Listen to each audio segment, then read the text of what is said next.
Anthony Gordon wanting to come to Liverpool, Joe Gomez being £45 million worth of centre-back, going the other way, and then some cash in between, which I don't know exactly how much it would have been. Some people saying Anthony Gordon is £75 million plus Joe Gomez. Some people saying there were other prices attached, other bonuses, all those kind of things. And actually, what they wanted to do was do the 45 million one way, the 75 million the other, and that was somehow going to balance the books. And then it all fell apart when Newcastle found other options. No wonder Amanda Staveley said that she was just messing around with John at one point.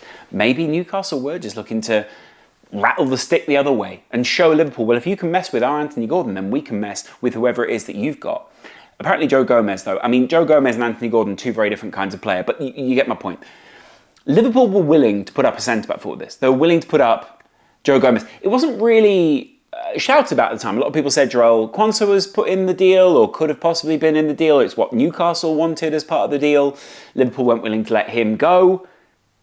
There were other options available. Apparently Joe Gomez was that option. Joe Gomez has evolved under Klopp. He has been at Liverpool for just under a decade. It was basically one of Klopp's biggest projects during this time. He was the centre-back partner during the time that we won the league. He has been adaptable ever since. He's definitely had a dip since then. He went through a horrific injury that a lot of us thought he would never get over. He must have had massive mental challenges during this time.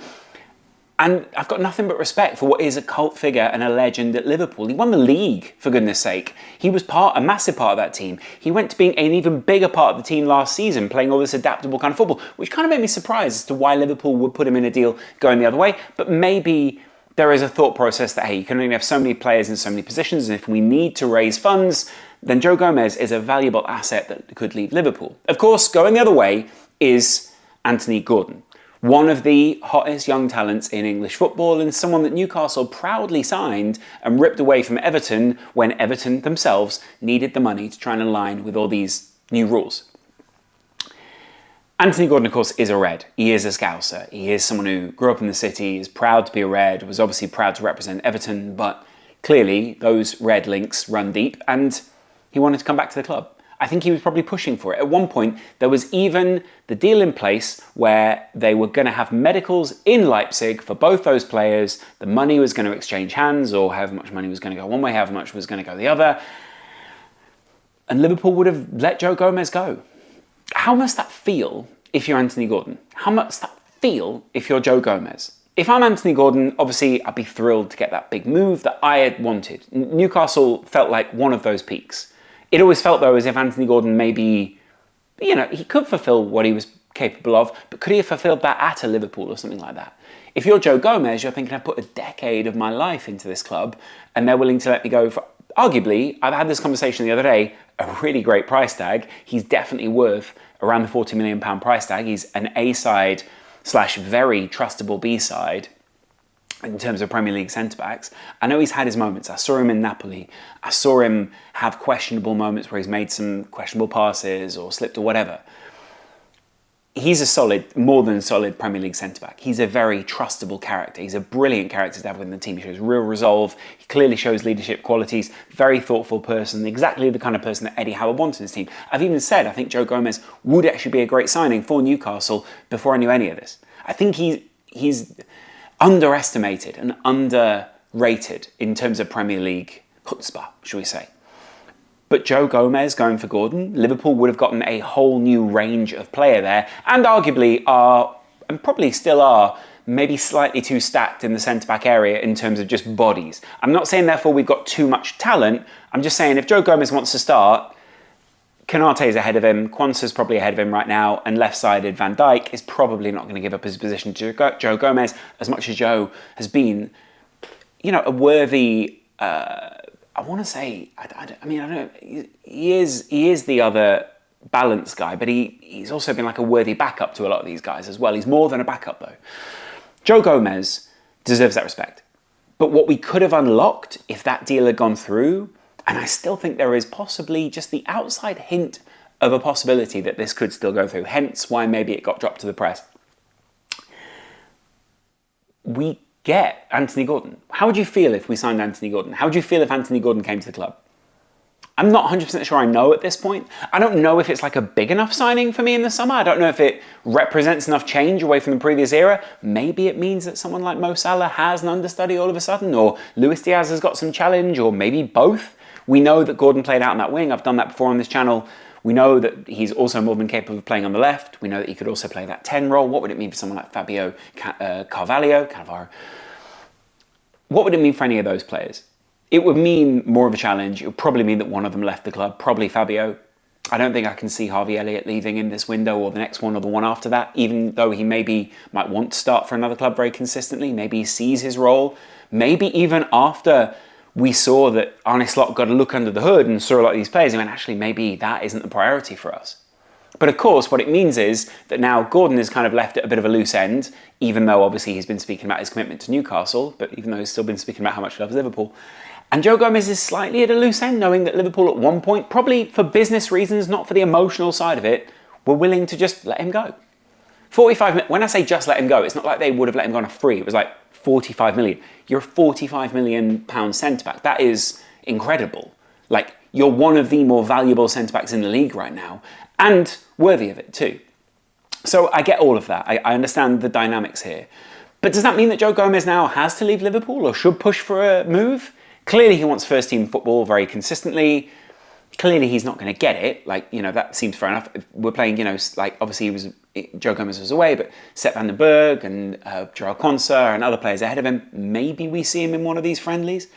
Maybe we're still trying to ignite some interest in him. I think if Bayern are willing to sign Dyer, then maybe they're willing to sign Joe Gomez. Just maybe. And maybe if Liverpool find £45 million worth of value in the market, they can put that £45 million elsewhere, especially if combined with, like, say, a Sepp van den Berg sale for 20 million or 15 million, we get 60 million overall as a package. That's a very decent player elsewhere in Europe. And that is probably what the expectation from Liverpool fans is now. If they are, like, I get the feeling that will be the narrative. If we are a channel where we read the narrative will now be, well, if Joe Gomez leaves, that's £45 million we've got to spend elsewhere. Is Joe a vital player? Could we move him on? I feel like that's going to be the narrative. I feel like it's an unfair one on Joe Gomez because he felt like a fairly vital part of Klopp's squad. And I'll be honest with you, right? I think there is a slight worry around Liverpool as to who is the next set of leaders around this team and who are the guys who are going to take Liverpool into the next era. Joe Gomez is certainly a leader within the side, but Anthony Gordon has something which I think is quite alluring for a lot of Liverpool fans. He speaks about Liverpool with such passion, but also speaks about a lot of the Liverpool guys with such passion. He seems to have really followed Liverpool, obviously as a Liverpool fan he will have, but to really internalise that and make that part of his own career path and make that part of his own learnings as a footballer. And you want those kind of people. You want someone who looks up to Steven Gerrard. You want someone who's going to have taken some of those values of what Steven Gerrard represents and made them some of his own.